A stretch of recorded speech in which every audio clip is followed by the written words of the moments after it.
Well, hi there. So in this video, we're going to take a look at the concept known as aggregate supply. We're going to take a look at something called the short run aggregate supply curve and then the long run aggregate supply curve, and then finish with talking about what they represent and how they can move. All right, so let's get started.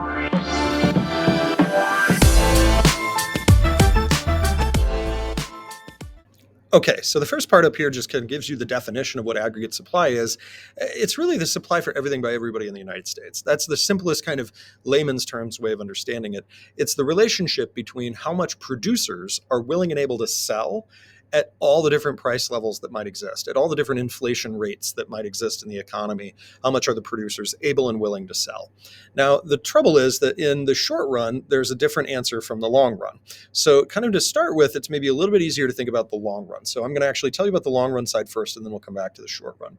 And it makes more sense, maybe historically, to talk about the long run first, because for most of the time that economics has been a subject, we actually only thought about aggregate supply as a long run concept. And it really means that firms basically can produce a potential amount or a full amount of output, and that the actual price levels don't really have anything to do with that. We did a demonstration in class where I sold a chocolate bar, and then I, as the government, created lots of new money out there, and then had my students bid on that chocolate bar. And they found that when they bid and there was more money in the system, that the price of the chocolate bar went up, but I didn't necessarily produce more chocolate bars, right? And that really represents that in the long run, the amount of chocolate that a country could produce is really not dictated by how much money there is in the economy or what the price of that chocolate bar actually is. What dictates how many chocolate bars we can make is what are the resources that we have and how productive are those resources. As a consequence of that, I'm going to first draw kind of our graph here, and I'm just going to say we've got output on the horizontal axis, and then we've got price levels here on the vertical. And in the long run, the amount of output that the economy can produce is not really related to the price levels. We call that the full employment level of output. This is basically saying that if wages and prices were to rise, that it just moves the price levels up, but it doesn't change how much stuff we can produce.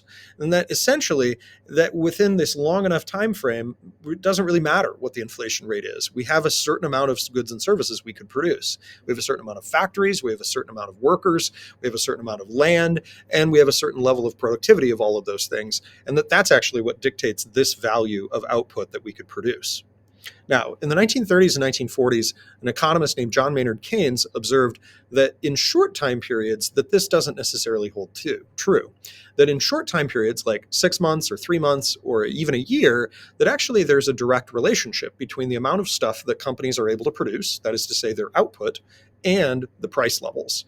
And what Keynes observed was that in short time periods, 3 months, 6 months, maybe a year, that wages and input costs are what we call sticky. That's what his word was for them. They're stuck.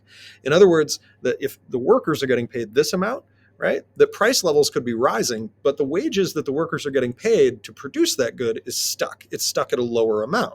And that might be true if, let's say, you're running, say, a factory making donuts, that the price that you contractually paid for your sugar and your flour to make the donuts, well, that might be stuck at a lower value as well.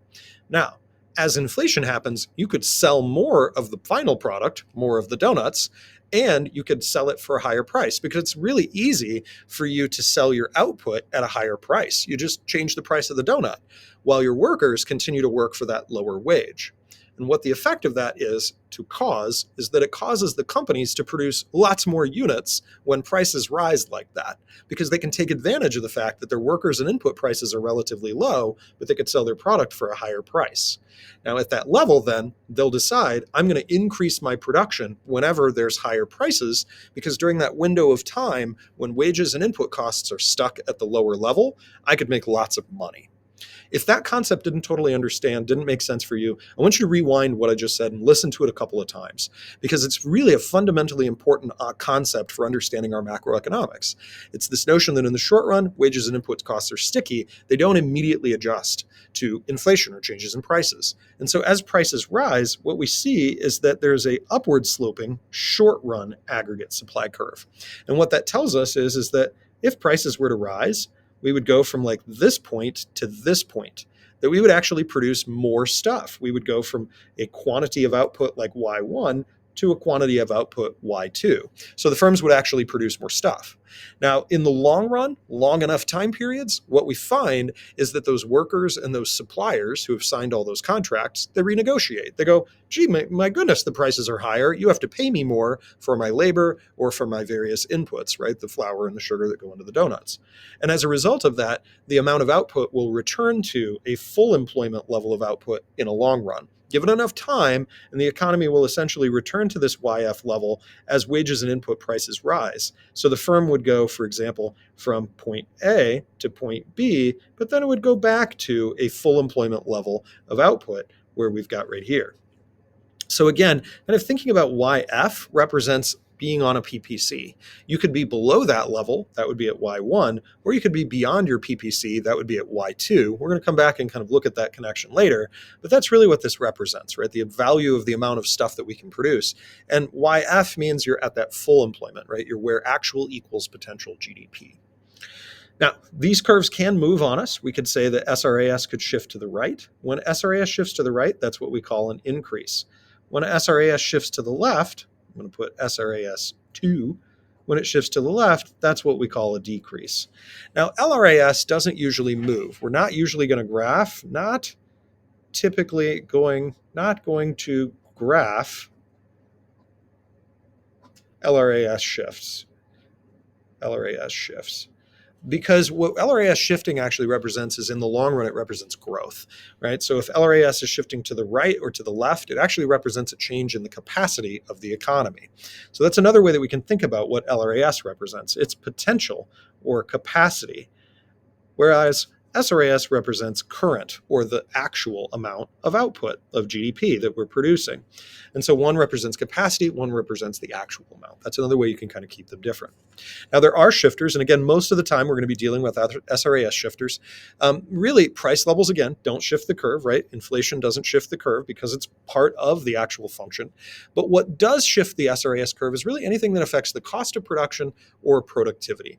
And there are a few things that could affect that, right? Resources being available or unavailable, that could affect the cost of production, or how well trained are those resources, that could affect productivity. Sometimes folks like to use an acronym. Jacob Clifford created this acronym, so the ACDC Econ, and I learned it from him, and he kind of used this really interesting way of moving his arms that we'll later on talk about in this class, but it's a way to kind of remember what these are. And so I encourage my students to do what Jacob Clifford does and basically kind of restate all four of these while moving your arms in this way. So you would say, these are the four shifters: inflationary expectations, resource costs, actions by the government affecting producers, and productivity. And actually, I encourage you to say those four things several times to yourself. You can say it and you kind of sub-vocalize: inflationary expectations, resource costs, actions by the government affecting producers, productivity, inflationary expectations, resource costs, actions by the government affecting producers, productivity. And moving your arms back and forth in this way, kind of like a rapper would, right? I know that this is really corny, but you're going to be okay, and you're by yourself while you're doing it, right? This rapping motion is actually something that later on in this class we're going to kind of come back to. So I usually do encourage you to make this motion. I know it's a little weird and it's just strange to see, but this movement on your left hand and your right hand is actually something that we're going to use later in this class. So it's another thing to tuck away. Now, the four shifters: inflation expectations, resource costs, actions affecting producers, and productivity. I want to explain how they work and why they would affect the SRAS, the amount that we could produce. And the short version is this: if your workers and your suppliers expect higher inflation, they demand higher wages, right? And if it's a supplier, we know it's not a wage, but it's like an input cost. And therefore, input costs go up. And so therefore, SRAS would go down. And so really this is about just saying the cost of production, right? So kind of seeing like cost of production. This is a very common one where if people expect inflation, they'll go to their boss and say, I need a raise. And as a result, it actually makes it more expensive to produce, and that reduces SRAS. It shifts that curve to the left. Now, resource cost is another one where it's the cost of production, right? And in fact, all three of these are really just saying the cost of production. So I'm going to come back to the third one in a moment, but I'm just kind of contextualizing. All three of these, resource costs, inflationary expectations, and then this third one we'll get to in a moment, they all reflect the cost of production. If resource costs are rising, resources like wages, which we just talked about, but oil or energy of really any kind, right? Steel prices are very common. Lots of inputs, right? Lots of things that require energy and steel. Aluminum is another one that's very common. Any kind of inputs. If those costs are rising, if input costs increase, input costs increase, therefore SRAS decreases. Now, the other way is also true. If we could somehow find a way to make these inputs cheaper, right? If we could drive down the price of oil, if we could drive down the wages that are prevailing in an economy, what we would expect to see is that resource costs are cheaper, and so SRAS would increase. So if the costs are lower, supply will shift to the right. If the costs are higher, supply shifts to the left. When we learned in microeconomics that cost of production is a key shifter of supply, it's really the same idea here. It's just on an aggregate level. The third shifter is actions by the government affecting producers. And really a way to say that would be producers' costs, right? So these would be things like regulations, those pesky safety regulations, like, I don't know, you have to have fire alarms, or you have to protect your workers using protective equipment when they're in dangerous factories. Those kinds of things raise the cost of production, right? So production costs increase, and so therefore input costs go up, and therefore SRAS goes down. And so really this is just another way of saying kind of resource costs or inflationary expectations. It's to make an acronym work really well. Now the last one is productivity. And this one is really just saying, like, if the productivity of the resources that you have is going up, then you have the same price of what you spent on all your resources, but they're able to produce more stuff. And so the production costs are actually going to go down. Let me say that in kind of words. If my productivity increases, that means, and I'm going to kind of write that out here, that means same inputs, but more outputs, right? Same inputs, but more outputs. So production cost goes down. And therefore we would expect SRAS to go up.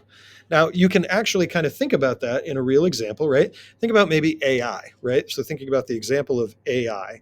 AI would allow your workers to be a lot more productive, right? More productive labor